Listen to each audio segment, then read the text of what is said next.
నమస్తేనే లక్ష్మణ్. ఆనాడు ఆంధ్రప్రదేశ్ ముఖ్యమంత్రి జల్సా టోకరా పథకాలకు దాదాపు 10,609 కోట్లు ఖర్చు పెట్టారు.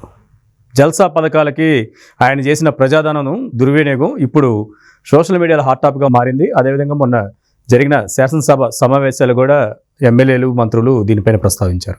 అయితే ఆయన జల్సా పథకాలకి ఏ విధంగా ఖర్చు పెట్టారో ఒకసారి చూద్దాం. ప్యాలెస్లో పెన్నులకు పేపర్కు 9,84,00,000. అలానే ప్యాలెస్కు అంటే ఆయన తాడేపల్లి ప్యాలెస్కు ఐరన్ ఫెన్సింగ్కి 12.95 కోట్లు. సచివాలయంలో రంగులు ఏసి తీసినందుకు 3,000 కోట్లు. అక్షరాల 3,000 కోట్లు గుర్తుపెట్టుకోవాలి. సర్వే రాళ్లపై జగన్ బొమ్మ వేసేందుకు 700 కోట్లు. ఋషికొండ ప్యాలెస్కు 500 కోట్లు. పట్టాదారు పాస్బుక్ పై ఆయన బొమ్మలు వేసుకోవడానికి 13 కోట్లు. ప్యాలెస్లో ప్రభుత్వ ఖర్చులు దాదాపు 13.25 కోట్లు. మద్యం దుకాణాల్లో ఎలుకలు పట్టేందుకు 1,36,00,000 ఖర్చు పెట్టారు. ప్యాలెస్లో ఆయన ప్యాలెస్ చుట్టూ సెక్యూరిటీ కోసం 986 మంది సెక్యూరిటీ కోసం 1,000 కోట్ల రూపాయలు ఖర్చు. ప్యాలెస్లో ఎగ్ పఫ్ఫులు తినేందుకు 3,62,00,000 పెట్టారు. ఇదంతా ప్రజాధనం ప్రభుత్వ లెక్కలో చూపించింది. దాదాపు 10,609 కోట్లు అక్షరాల ఖర్చు పెట్టారంటే ఏ విధంగా విచ్చలవిడిగా ప్రజాధనాన్ని ఖర్చు పెట్టారో తేటతలమవుతుంది. ఇదే అంశంపైన స్టూడియోలో మాట్లాడేందుకు అందుబాటులో ఉన్నారు రాజకీయ విశ్లేషకులు మధుసూదన్ రెడ్డి గారు. ఆయనతో మాట్లాడే ప్రయత్నం చేద్దాం. సార్ నమస్తే. నమస్కారం. మధుసూదన్ రెడ్డి గారు, అధికారం ఉందని విచ్చలవిడిగా ప్రజాధనాన్ని ఇష్టానుసారం ఖర్చు పెడితే ప్రజాస్వామ్యం ఎటుపోవాలంటారు? నేను అంటుండేది అది కాదు లక్ష్మణ్. మనం అందరం ప్రజాస్వామ్యం పెద్ద పెద్ద మాటలు మాట్లాడుతున్నాం కదా. ఇప్పుడు నువ్వు చెప్పిన క్యాలిక్యులేషన్ నిజమే అయితే ఇప్పుడున్న కూటమి ప్రభుత్వం చర్యలు ఎందుకు తీసుకోవటం? ఇదంతా ప్రజల డబ్బే కదా. 10,609 కోట్లు అంటే నాటే జోక్ కదా.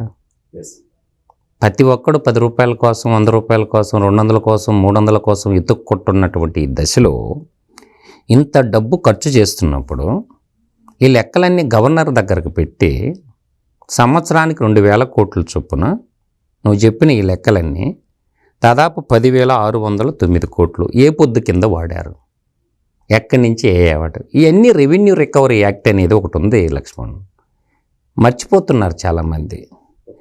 కాబట్టి ఇంత డబ్బు ఖర్చు పెట్టుకునే అధికారం నీకెవడిచ్చాడు? ఈ బడ్జెట్కి అసెంబ్లీ ఆమోదం ఉందా అనేది నేను అడిగేది. అసెంబ్లీ ఆమోదం ఉండాలి కదా లక్ష్మణ్.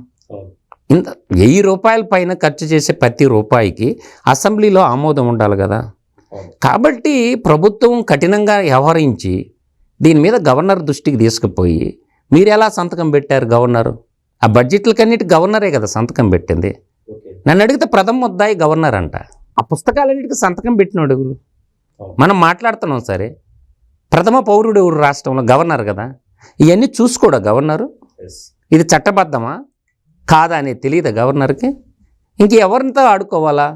ప్రభువే దొంగ అయితే ప్రజలు ఎవరితో మొరబెట్టుకోవాలా? లా పాయింట్ అర్థం చేసుకోండి లక్ష్మణ్. ప్రభువే దొంగ అయితే ఇప్పుడు రాష్ట్ర గవర్నర్ ఎవరనుకుంటున్నావు? ఆయన మాజీ సుప్రీంకోర్టు న్యాయమూర్తి. రాష్ట్ర గవర్నర్ ఎవరనుకుంటున్నావు? న్యాయ కోవిదుడు. ఆయనకి తెలియదు అన్నీ అంటే సంతకాలు పెట్టినావు. నేను ఇప్పుడు అంటున్నాను, జగన్మోహన్ రెడ్డి దోచిన దాంట్లో నీ వాటా ఎంత గవర్నర్ గారు చెప్పగలవా? ప్రశ్నించకూడదా గవర్నర్ని? నీ ఇష్టం వచ్చిన సంతకాలు పెడతావా? నీ వాటా ఎంత గవర్నర్ గారు అని నేను అడుగుతున్నా. నాకు ఇప్పుడు డౌట్ వస్తుంది. ఇంత డబ్బు ప్రజల డబ్బు ఖర్చు పెట్టి తింటుంటే గవర్నర్ చూడ్డా? ఓకే, గవర్నర్ పట్టించుకోడా? న్యాయ కోవిదుడే కదా. బాధేస్తుంది ఈ మాట మాట్లాడాలంటే. నీ వాటా ఎంత సంతకాలు పెట్టినందుకు అని నేను అడుగుతుండా డైరెక్ట్గా.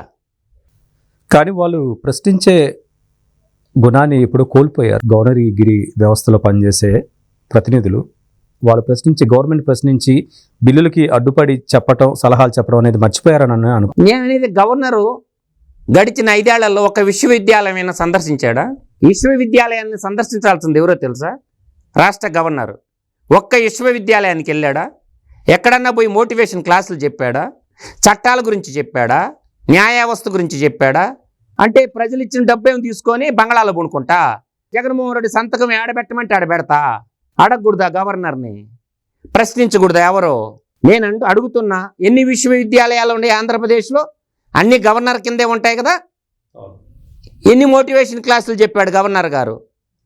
బంగ్లాలో కూర్చొని ప్రజలు అన్నీ ఇచ్చారు కదా, జీతం ఇచ్చారు, సకల సౌకర్యాలు ఇచ్చాడు, నువ్వు ఎక్కడికి పోయినా ఫ్రీయే కదా. ఎస్వి యూనివర్సిటీ ఎన్నిసార్లు పోయినావు, ఎస్వి మహిళా విశ్వవిద్యాలయం ఎన్నిసార్లు పోయినావు, అనంతపురం జేఎన్టీ ఎన్నిసార్లు పోయినావు, శ్రీకృష్ణదేవరాయ యూనివర్సిటీ ఎన్నిసార్లు పోయినావు, యోగి యమున యూనివర్సిటీకి కడపలో ఉన్న ఎన్నిసార్లు పోయినావు, రాయలసీమ యూనివర్సిటీకి కర్నూలులో ఉన్న దానికి ఎన్నిసార్లు పోయినావు, తర్వాత రాజమండ్రిలో ఉన్న యోగి ఆదికవి నన్నయ్య భట్టు విశ్వవిద్యాలయం ఎన్నిసార్లు పోయినావు, ఆచార్య నాగార్జున యూనివర్సిటీ ఎన్నిసార్లు సందర్శించినావు, ఆంధ్ర విశ్వవిద్యాలయం మొట్టమొదటి విశ్వవిద్యాలయం ఆంధ్ర విశ్వవిద్యాలయం ఎన్నిసార్లు పోయినావు. What a wonder. ఎవరు అడగటం లేదు లక్ష్మణ్ గారు. గవర్నర్ పాత్ర మీద ఎందుకు ప్రశ్నించకూడదు? ప్రజల అతన్ని నెత్తి మీద భారంలాగా తయారైపోయినాడు కదా గవర్నరు. ఏం చదువుతాడో తెలుసా? మొట్టమొదట బడ్జెట్ సెషన్ వచ్చినప్పుడు నా ప్రభుత్వం అని చదువుతాడు. అంటే నీ ప్రభుత్వంలో అవినీతి జరిగితే నీకు బాధ, నీకు సంబంధం లేదంటే కుదరతుందా? గవర్నర్ సంతకం లేకుండా అన్ని పాస్ అయినాయా? ఇప్పుడు గవర్నర్ మీద ప్రశ్నించాల్సినటువంటి సమయం ఆసన్నమైంది. ఓకే, ప్రతి ప్రశ్నకి గవర్నర్ సమాధానం చెప్పాలా. నువ్వు పెట్టిన ప్రతి బిల్లుకి సంతకంలో ఈ నిజాలు అంతేనే కదా నువ్వు సంతకం పెట్టింది. ఇప్పుడు జగన్మోహన్ రెడ్డి అవినీతిలో నీ వాటా ఎంత? ఓకే, ఇటువంటి ఉంటాయి కదా. నివతారో నేను ఎదురు తిరిగి ప్రశ్నించమంటుండా.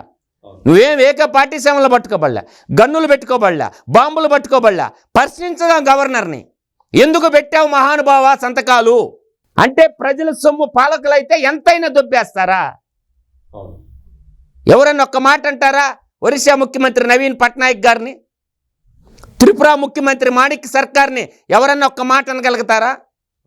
వెస్ట్ బెంగాల్ పరిపాలించిన జ్యోతి బసును ఎవరన్నా ఒక్క మాట అవినీతిపరుడు అనగలరా? బుద్ధదేవ్ భట్టాచార్యని అనగలరా?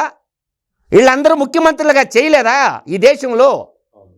నవీన్ పట్నాయక్ మన బోర్డర్ పంచుకున్న రాష్ట్రంలో 25 ఏళ్ళు ముఖ్యమంత్రిగా చేసిన నవీన్ పట్నాయక్ గారు ఏమున్నది ఆయన ఒంటి మీద? ఏమన్నా వాడుకున్నాడా?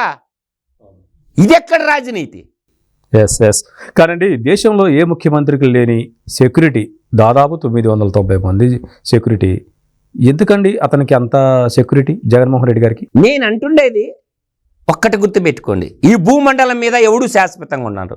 ఏదో ఒక రోజు తల్లి గర్భం నుంచి భూమి మీదకి వచ్చాము లక్ష్మణ్, భూగర్భంలో కలిసిపోతాం. నువ్వు అష్టైశ్వర్యాలతో ఏగినా ఒక్క నిమిషం బుసబోతే నీ కోరికలు, నీ ఆశలు, నీ సంపద మొత్తం ఎటుపోద్దో కూడా ఎవడికి తెలియదు. ఇది వాస్తవమే కదా. ఏం చేసుకుంటారు? చెప్పుకోవటానికి తప్ప దేనికి ఉపయోగపడద్దు లక్ష్మణ్ ఆ సంపద? ఉండటానికి ఒక ఇల్లు, తిరగటానికి ఒక కారు, 1 కోటి రూపాయలు బ్యాంక్ బ్యాలెన్స్, ఆ పైన ఎంత ఉన్నా వేస్ట్ అని నేనంట. పట్టకపోయేది ఏమి లేదు. నువ్వు పోతా, రాజులు పోయిర్రు, రాజ్యాలు పోయినాయి. ప్రజల సొమ్ము కష్టపడితే ప్రజల సొమ్ము రాళ్లపోళ్ళు అన్నారు. అందువల్ల ఏంటంటే ఇంత సొమ్ము ఖర్చు పెట్టేసి పేదలు ఒకవైపు పూరి గుడిసెల్లో చదువుకు దూరమై, విద్యకు దూరమై, చదివించుకోవటానికి డబ్బులు లేక రూపాయికి ఎతుక్కుంటున్న రోజులు నేటి మంత్రిమండలిలో వాళ్ళైనా, నేటి కూటమి వాళ్ళైనా ఏ రోజు ఎక్స్పెండిచర్ ఆ రోజు ప్రజలకు చెప్పలేకపోతున్నారు. ఎందుకు చెప్పకూడదు?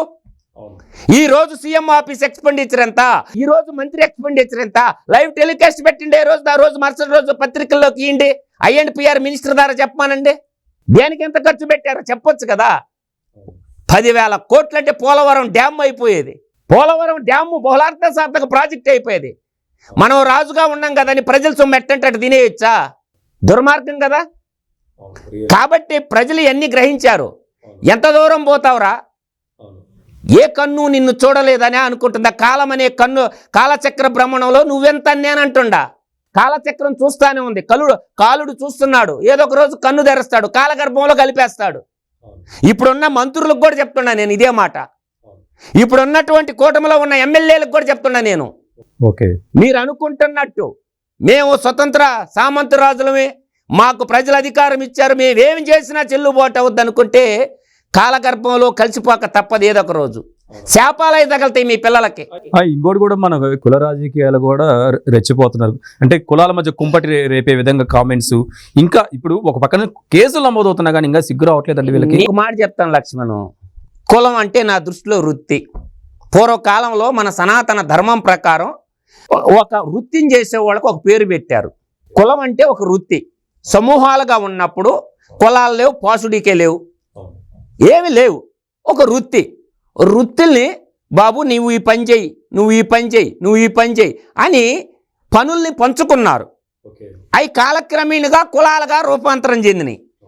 ఒక కులపాడు కూటేసి పెడితే కూటికి లేని వాళ్ళు ఎంతమంది ఉంటారు? రెడ్లలో కూటికి లేని వాళ్ళు లేరా?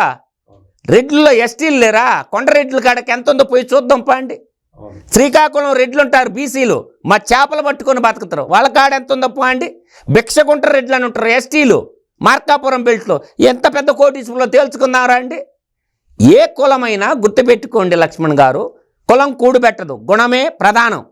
కాబట్టి కుల విద్యాశాల వల్ల ఒక నాయకుడు తయారవుతామే కానీ దాంట్లో ఉన్నటువంటి నేనైతే చెప్తున్నా కరువు బాదు, ఆ కులంలో ఉన్న కరువు బాదు. ఒక నాయకుడు తయారవుతాడు, ఒక నాయకుడు ఉదయించవచ్చు, ఒక పదవి రావచ్చు.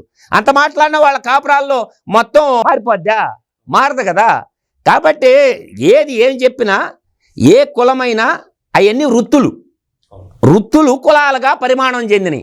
అంటే ఇప్పుడు ఈ క్రమంలో కమ్మ కాపు మధ్య చిచ్చు పెట్టే విధంగా, కూటమి ప్రభుత్వాన్ని విచ్ఛిన్నం చేసే విధంగా, కూటమిలో ఉన్న పార్టీని విచ్ఛిన్నం చేసే విధంగా వైసీపీ చేస్తున్న ఈ కుల రాజకీయాన్ని మనం ఎలా చూడవచ్చు? కుల రాజకీయం నా దృష్టిలో ఒకటే గుర్తుపెట్టుకో లక్ష్మణం, కులం అనేది కర్కసత్వానికి ప్రతీకగా నిలబడబోతుంది. ఎవరికి మంచిది కాదు, ఏ కులానికి మంచిది కాదు. కమ్మ కాపు అని, రెడ్డి కమ్మ అని ఇలా అన్నీ కూడా ఒక కుల పునాదుల మీద నువ్వు రాజ్యాన్ని నిర్మించలేవు, అది జరగని పని. మనుషులందరూ కలిసి ఎన్నుకుంటేనే రాజు అవుతాడు తప్ప ఏ కుల పునాదుల మీద ఎవరో కూడా రాజ్యాధికారం సాధించరనేది ఇంపాసిబుల్. ప్రజలకు మంచి చేస్తే మళ్ళీ నిన్ను నెత్తిని పెట్టుకుంటారు, ప్రజలకు నువ్వు చెడు చేస్తే తొక్కి పాతాళాలకి పడేస్తారు. అదే ప్రజాస్వామ్యం యొక్క గొప్పతనం. ప్రజలు అన్నీ చూస్తూ ఉంటారు, మేధావి వర్గం అన్నీ చూస్తూ ఉంటుంది. మీ సమాజంలో ఈరోజు ఎడ్యుకేషన్ పెరిగింది, ప్రతి ఒక్కరికి మంచి చెడులు అన్నీ తెలుసు. నువ్వు చెప్పే మాయ మాటల్లో మాయా వ్యూహంలో ఎవరు పడరు. అదో నేను అదే చెప్తా, మయసభ అంటారు. మయుడు చేత నిర్మించింది కాబట్టి మయసభ. ఉన్నది లేనట్టు లేనిది ఉన్నట్టు చెబితే నమ్మటానికి ఇప్పుడు ఎవడు సిద్ధం లేదు. అరిచేతిలో వైకుంఠం ఇదే, కొట్టితే మొత్తం వస్తుంది డేటా. కాబట్టి ప్రజలు మారుమూల గొర్రెల కాడికి పోయినా బర్రెల కాడికి పోయినా మొత్తం ఎప్పటికప్పుడుకి వస్తూ ఉంది. కాబట్టి అరిచేతిలో వైకుంఠం ఉంది. కాబట్టి ఆ వైకుంఠంలో ఏం జరిగింది అందరు ప్రజలు కనుక్కుంటారు. కాబట్టి నాయకులు పాలక వర్గము ఒళ్ళు దగ్గర పెట్టుకొని ఇది ప్రజాస్వామ్యం, మనం పాలకులు కాదు సేవకులము అన్న భావన ఎప్పుడైతే ఎమ్మెల్యేల్లో, మంత్రుల్లో, రాష్ట్ర ముఖ్యమంత్రుల్లో ఉంటాయో, ప్రజల డబ్బుకి మనం కస్టోడియలము, ధర్మకర్తలము, ఆ సొమ్ము తింటము పాపము. మహానుభావుడు ఎన్టీ రామారావు ప్రజలే సమాజమే దేవాలయం, ప్రజలే దేవుళ్ళు అన్నాడు మహానుభావుడు. సమాజమే దేవాలయం, ప్రజలే దేవుళ్ళు అన్నప్పుడు ఆ దేవుడికి నువ్వు సేవకుడుగా ఉండాల్సింది. బాగొట్టి ఆ ప్రజల సొమ్ము నువ్వు దోచుకొని తింటున్నావంటే నువ్వు పురుగులు బట్టి సస్తావు, నీచి కమేన్గా మిగిలిపోతారు. కాబట్టి పోతా పట్టకపోయేదేమి లేదు. నేను ఎప్పుడు ఫైనల్గా చెప్తా, సత్యమేవ జయతే లోకా సమస్త సుఖినో భవంతు అని మన ధర్మం చెప్పద్ది. ధర్మో రక్షిత అని అన్నారే తప్ప మనం దాచేయి అని చెప్పాల. అది మొత్తానికైతే జగన్మోహన్ రెడ్డి టోక్రా జల్సా పథకాలపైన ఏదైతే ప్రభుత్వ ధనాన్ని వెచ్చించి దుర్వినియోగకు పాల్పడ్డారని చెప్పి చర్చ ద్వారా మనకు అర్థమవుతుంది. అదేవిధంగా దీనికి బాధ్యులు కూడా ఎవరో ఉన్నారో వారిని కూడా బాధ్యులు చేసేది సరే దీనిపైన కఠినమైన నిర్ణయాలు, ఖచ్చితమైన చర్యలు తీసుకోవాలి కూటమి ప్రభుత్వం అని చెప్పి విశ్లేషణ ద్వారా మనకు మధుసూదన్ రెడ్డి చెప్తున్నారు. మరొక అంశంతో మళ్ళీ కలుద్దాం.